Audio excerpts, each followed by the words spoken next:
అందరికీ hi, welcome to my YouTube channel ఏవి cooking world. ఈరోజు అయితే నేను చాలా డిఫరెంట్గా బ్రెడ్తో కాజులను వేసి ఇలా ఒక స్వీట్ని అయితే తయారు చేశాను. చాలా అంటే చాలా డిఫరెంట్గా ఉంటుంది. డబల్ కా మీఠా బ్రెడ్ హల్వా కాకుండా ఇది అయితే ఒకసారి కంపల్సరీ ట్రై చేసి చూడండి.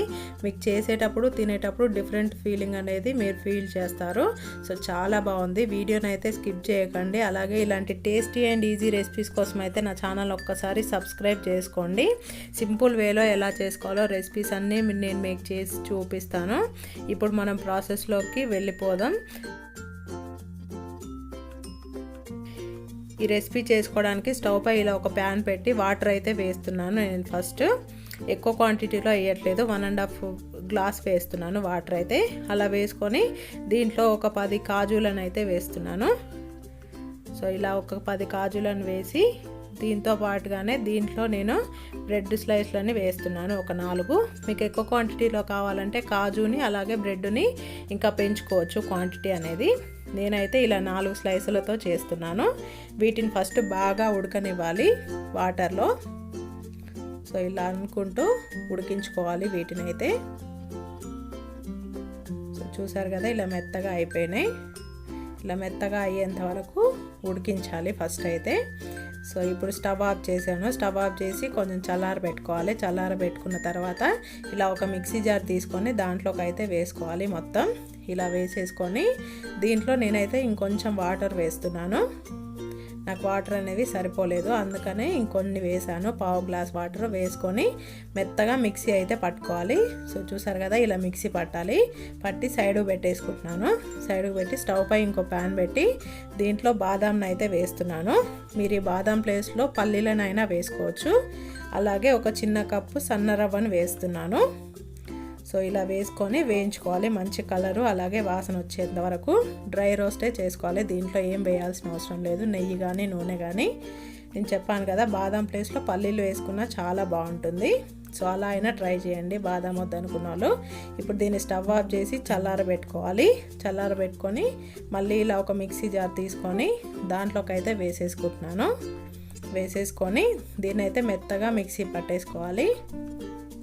ఎలాంటి చిన్న చిన్న పీసులు లేకుండా మెత్తగా పట్టేసుకోవాలి. అప్పుడే మనకు స్వీట్ అనేది టేస్ట్గా వస్తుంది. ఈ స్వీట్కి కొంచెం నెయ్యి అనేది ఎక్కువనే పడుతుంది. సో దానికోసమే ప్యాన్ పెట్టి దీంట్లో అయితే నెయ్యి వేస్తున్నాను. ఫస్ట్ ఇలా వేసాను. ఈ కొంచెం అయితే తర్వాత వేసేసుకుంటాను. ఫస్ట్ ఇలా వేసాను, ఒక 3 టేబుల్ స్పూన్ వేసుకొని మనం మిక్సీ పట్టిన ఈ రవ్వ ఇంకా బాదం పొడి ఉంది కదా, దాన్ని అయితే వేస్తున్నాను. ఫస్ట్ వేసి ఒక 5 నిమిషాలు వేయించుకోవాలి. ఎక్కువ అవసరం లేదు, ఎందుకంటే మనం దీన్ని ఫస్టే రోస్ట్ చేసాం కాబట్టి ఒక 5 నిమిషాలు వేగితే సరిపోతుంది.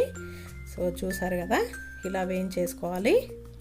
సో ఇప్పుడు దీంట్లో మనం ముందుగా పట్టి పెట్టిన బ్రెడ్ ఇంకా కాజు పేస్ట్ని అయితే వేసేస్తున్నాను.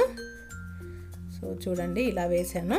స్టవ్ అయితే సిమ్లో పెట్టి చేసేసుకోవాలి ఈ ప్రాసెస్, లేదంటే వెంటనే గడ్డగట్టిపోతుంది. సో స్టవ్ని ఇలా సిమ్లో పెట్టుకొని ఇలా కలుపుకుంటూ చేసుకోవాలి, లేదంటే ఉండలు కట్టిపోతుంది. సో చూడండి, ఇలా మొత్తం అయితే కొంచెం దగ్గరకు వచ్చేసింది. ఇప్పుడు దీంట్లో నేను టేస్ట్కి సరిపడా షుగర్ అయితే వేస్తున్నాను. మీకు నచ్చిన క్వాంటిటీలో వేసుకోండి. ఎక్కువ తినేవాళ్ళు ఎక్కువ, తక్కువ తినేవాళ్ళు తక్కువ షుగర్ అయితే. సో లేదు అనుకుంటే బెల్లం పౌడర్ అయినా వేసేసుకోండి, పౌడర్ని. సో షుగర్ అంతా కరిగిపోయింది. ఇప్పుడు దీంట్లో కొంచెం ఫుడ్ కలర్ వేస్తున్నాను, కలర్ కోసం. మీరు కావాలంటే స్కిప్ చేయొచ్చు. ఇప్పుడు దీంట్లో మిగిలిపోయిన 1 స్పూన్ నెయ్యిని కూడా వేస్తున్నాను ఇదే టైంలో. సో వేసేసుకొని మొత్తం కలిపేసుకుంటున్నాను, ఈ కలర్ అంతా కలిసేలాగా. సో చూసారు కదా, ఇలా అయితే కలిపేసుకుంటున్నాను. ఇప్పుడు మెల్లమెల్లగా మనం వేసిన నెయ్యి అంతా పైకి వచ్చేస్తుంది. ఇలా వస్తుందంటే మనకు ఆల్మోస్ట్ ఈ స్వీట్ అనేది రెడీ అయిపోతున్నట్టే. సో ఇంకా దగ్గరికి అయితే అయిపోతుంది. ఇలా అయిపోయిన తర్వాత ఈ నెయ్యి అంతా వదిలేసిన తర్వాత మనం అయితే స్టవ్ ఆఫ్ చేసేసుకోవాలి. ఇంకెక్కువ అవసరం లేదు. స్టవ్ ఆఫ్ చేసేసి ఇలా నేనైతే వేడివేడిగా డ్రై ఫ్రూట్స్తో అయితే సర్వ్ చేసేసుకుంటున్నాను. సో మీకు నచ్చిన డ్రై ఫ్రూట్స్ వేసి చేసేసుకోండి. వేడివేడిగా తింటే చాలా బాగుంటుంది ఈ స్వీట్ అయితే. కూల్గా అయితే కొంచెం టేస్ట్ అనేది చేంజ్ అయిపోతుంది. సో అందుకనే వేడివేడిగా సర్వ్ చేసుకోవడానికే చూడండి. ఇంక ఈ వీడియో కనుక మీకు నచ్చినట్టయితే ఈ వీడియోకి లైక్ చేసి ఇలాంటి మరిన్ని వీడియోస్ కోసం అయితే నా ఛానల్ ఒక్కసారి సబ్స్క్రైబ్ చేసుకోండి.